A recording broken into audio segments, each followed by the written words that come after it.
What is up, guys? In today's video, I'm going to be going over the first balance update for Fortnite Chapter 7 Season 3, which has luckily nerfed the Chaos Explosive AR. As always, if you guys do enjoy this video, find it helpful, informative, or interesting, remember to give it a like, subscribe if you would like to see more, comment down below what you think of these changes, and if you guys would like to use my code in the shop when getting anything, it is EvolveJake, just like my channel name is, and it is underneath the webcam at all times. So the biggest change in this update is going to be that the Chaos Exploding AR was nerfed after just a few hours of Season 3 being live. So the base damage for this AR was reduced by 3 for every rarity, and then the explosive damage was also reduced from 15 to 12. And so you're going to be getting a bit less explosive damage. I think that the damage of the explosive damage wasn't even necessarily the biggest problem when dealing with it. It's just incredibly inconvenient to play against, and it puts a lot of pressure on you, whether it's hitting for 15 or 12 or 10.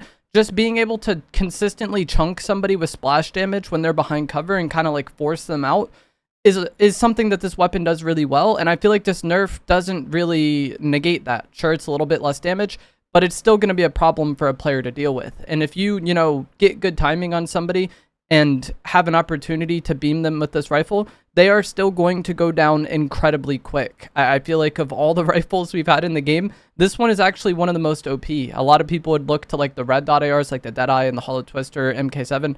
I think this Chaos Exploding AR is even more busted. Even if you take away the exploding aspect, it's quite good. But when you add that exploding aspect on top for extra damage, or just to like flush people out from behind cover, I think the weapon is still really OP, and it's still going to be an absolute problem to deal with. The magazine size was also reduced from 30 to 25, which makes it a little less spammy, especially in build mode. This can maybe be a problem.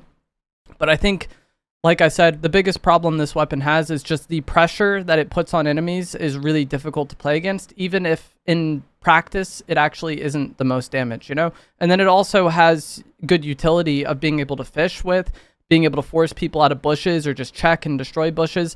It is a really powerful weapon that kills really quick, doesn't even require you to hit shots sometimes to deal damage to enemies, and just puts out a lot of pressure in a fight. So I think this is still going to be really overpowered and really problematic to deal with in game.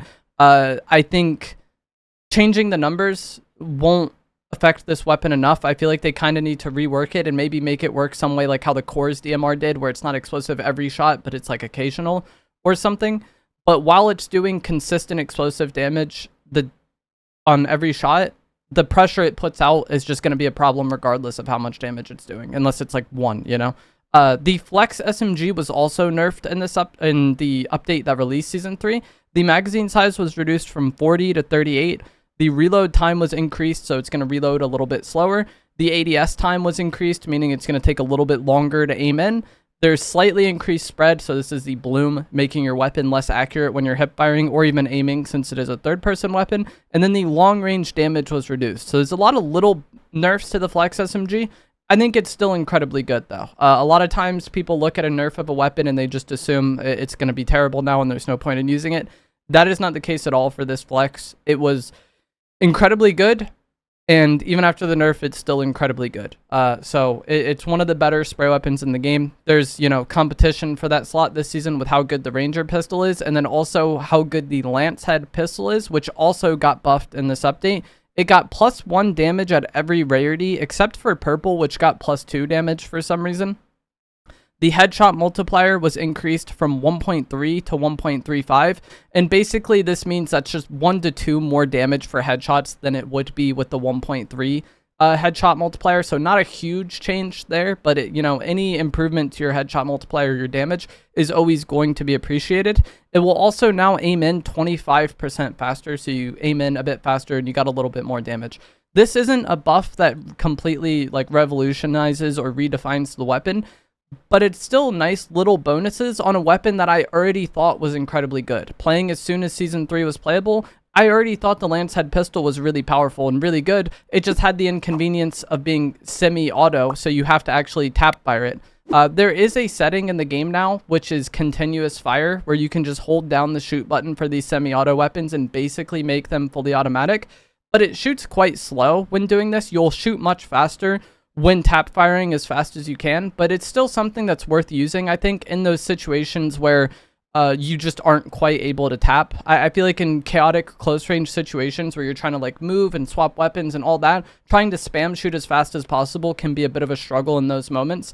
So having continuous fire on, I think helps for those. But ideally, you're going to be tap firing to be getting your best like DPS and best damage output. And how good your trigger finger is and how fast you're able to hit that shoot button is something that will help you out a lot there. So all of the weapon changes, I feel like, were pretty minor here. The Chaos Exploding AR, still really good. The Flex SMG, still really good. And the Lancehead pistol was good prior to the buff, and it's, you know, nice now still, but it wasn't like that buff was like a huge change, you know? There was a few other minor weapon changes in this update as well. The Striker Pump now has a 13% faster pullout time, so you're going to be able to swap weapons faster to after you go from your spray to the pump. It's going to pull out a bit faster, which maybe helps you win some fights versus like the Chaos Reloader shotgun. The Extending Focus shotgun now reloads 15% faster. This is, again, a minor change. That isn't a weapon I'm fond of, and that, you know, reload speed being improved doesn't really change that for me.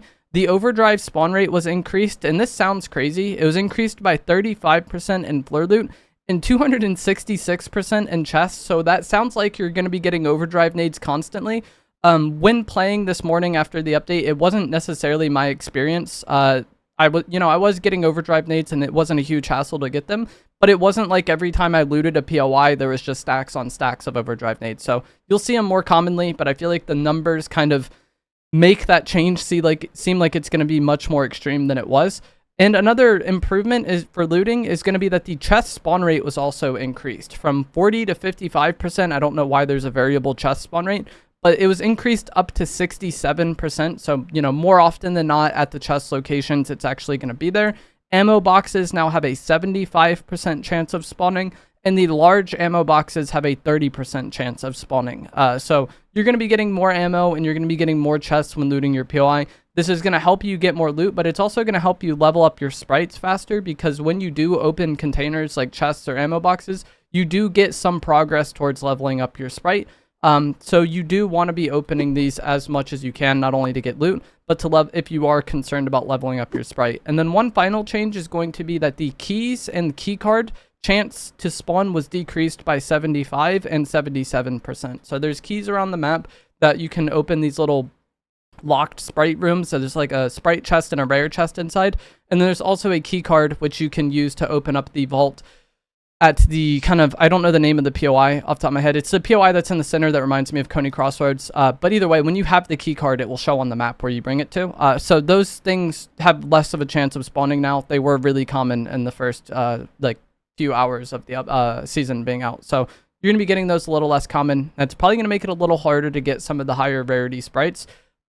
But that is basically going to be it for this video. It's nice to see Fortnite try to make balance adjustments right away, especially to an item like the Chaos Exploding AR, which is very busted and very annoying to play against. I would imagine in team game modes, especially if you have 4 people using this, just spraying you while you're behind cover, that doesn't sound like an enjoyable experience at all. So it's nice to see them try to nerf this weapon early on, but I think it needs a rework in some way. Otherwise, it's just going to be really overpowered throughout the entire season. But let me know what you guys think of these changes down in the comments below. If you guys did find this video to be helpful, informative, or interesting, remember to give it a like, subscribe if you would like to see more, and I'll see you guys in the next one.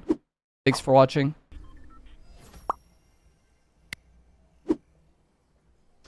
One pulled far. Wish I had those EMPs right now, because we could like shock EMP him.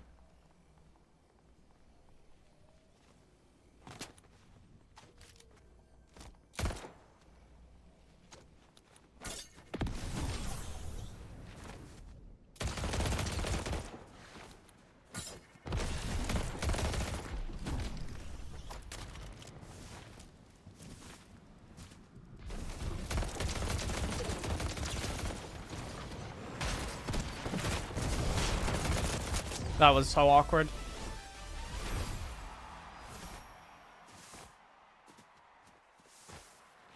I got caught in the middle, yeah.